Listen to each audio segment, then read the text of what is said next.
Commodity superfast में आपका स्वागत है। शुरुआत कर लेते हैं 5 सबसे बड़ी खबरों के साथ और सबसे पहले सोने और चांदी की चाल पर नजर डालते हैं, जहां आज दबाव देखने को मिल रहा है। एमसीएक्स पर सोना 46,500 रुपए के आसपास, जहां 200 रुपए की कमजोरी दिख रही है।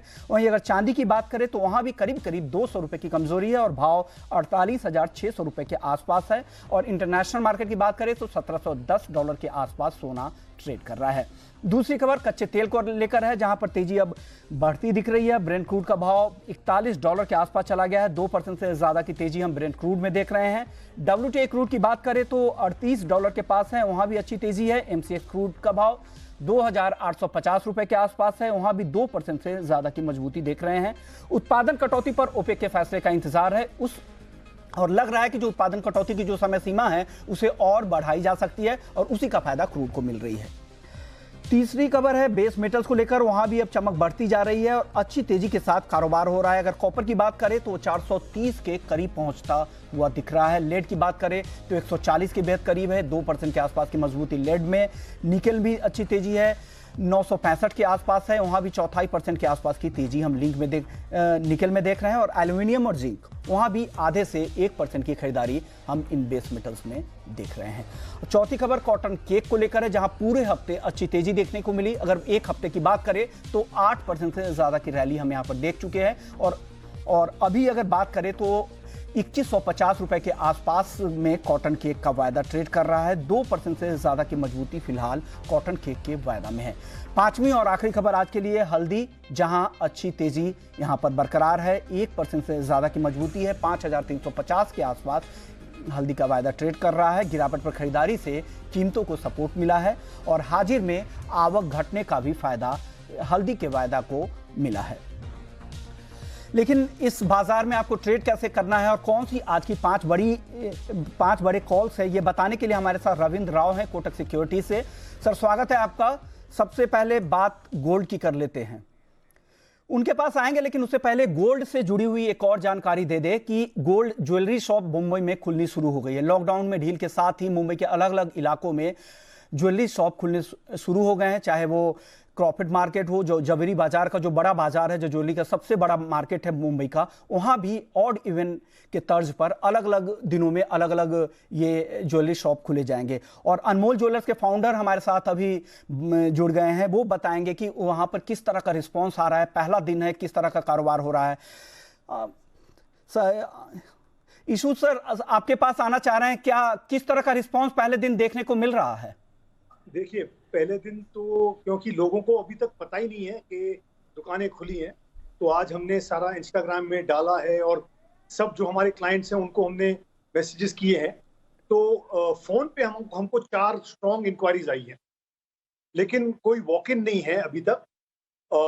लोगों को डर भी है, बाहर निकलना पहला दिन थोड़ा मुश्किल होता है, पर 4 स्ट्रॉन्ग इंक्वायरी हमको आई है फोन पर और उसमें से 1 या 2 सेल आज कन्वर्ट होना चाहिए। यानी अभी पहला दिन है और जिस तरह के रिस्पांस है वो आने में वक्त लगेगा। तो सर किस तरह से, किस सिस्टम से और क्या प्रोसीजर आपने रखा है, कैसे खोल रहे हैं शॉप्स को? और जब लोग आ रहे हैं, अगर जो लोग क्वेरीज के लिए भी कुछ लोग आए हैं, कितने लोग आए हैं, किस तरह के नंबर्स कुछ दे सकते हैं क्या? नहीं, आज तो वॉक इन एक भी नहीं है, बिल्कुल भी कोई नहीं आया है, लेकिन टेलीफोन के ऊपर 4 स्ट्रॉन्ग इंक्वायरीज हैं जहां पर सेल डेफिनेट होगा। तो और हमने तैयारी पूरी करके रखी है। हम क्लाइंट्स के लिए हमारे पास डिस्पोजेबल मास्क, डिस्पोजेबल ग्लव्स हैं, गन है हमारे पास टेम्परेचर चेक करने के लिए आने से पहले। और जो भी हमारे सेल स्टाफ है वो सारे अपने पूरा इत्मीनान भर के अपने मास्क, ग्लव्स वगैरह पहन के सोशल डिस्टेंसिंग का पूरा ध्यान रख के हम सामान जो है वो ग्राहक को दिखाएंगे। तो अगर पहले दिन क्या लग रहा था, लोग आके कुछ इंक्वायरी कर रहे थे या कुछ अलग ग्राहक भी आए क्या स्टोर्स में? नहीं, आज के दिन नहीं आए, क्योंकि जैसे मैंने बताया, एक तो पहला दिन है, लोगों को पता ही नहीं है, और दूसरा खुद लोग पहले दिन थोड़ा उनको डर लगता है, इतनी आसानी से नहीं निकलेंगे। बट ये आई एम श्योर आते हफ्ते में ये चीज जो है वो डर जो है आस्ते आस्ते निकलता जाएगा और हम लोगों को देखना शुरू करेंगे। और आज क्योंकि हम सिर्फ 5 बजे तक खुले हैं, जी जी एक क्लाइंट का फोन आया था जिसको आना था, लेकिन वो 5 बजे तक पहुंच नहीं पा रहे थे, जी जी। तो उसके कारण मतलब कोई आज के दिन वॉक इन नहीं है।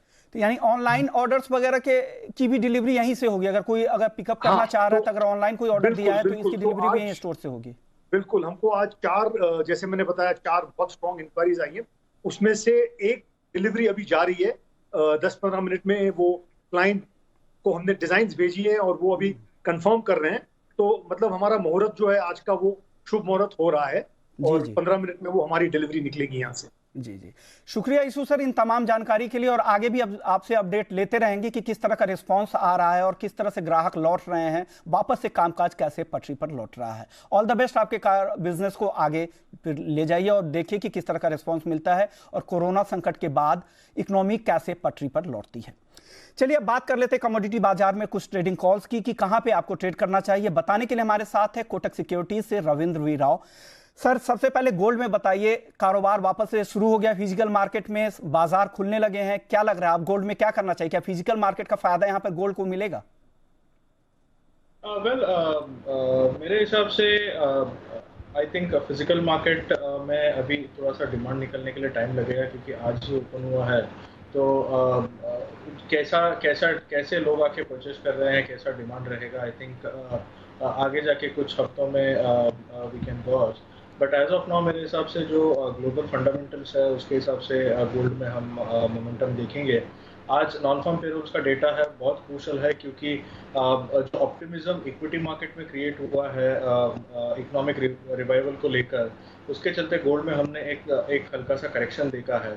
तो नॉन फार्म पेरोल्स डेटा जो आज का है वो काफ़ी इंपॉर्टेंट रहेगा। थोड़ा सा इम्प्रूवमेंट एक्सपेक्टेड है। अगर वो इम्प्रूवमेंट नहीं आता या फिर एक्सपेक्टेशन से खराब आता है डेटा, तो मेरे हिसाब से हम गोल्ड में फिर से एक बार उछाल देख सकेंगे, और हो सकता है कि ग्लोबल इक्विटी मार्केट्स में थोड़ा सा एक करेक्टिव डिप आए।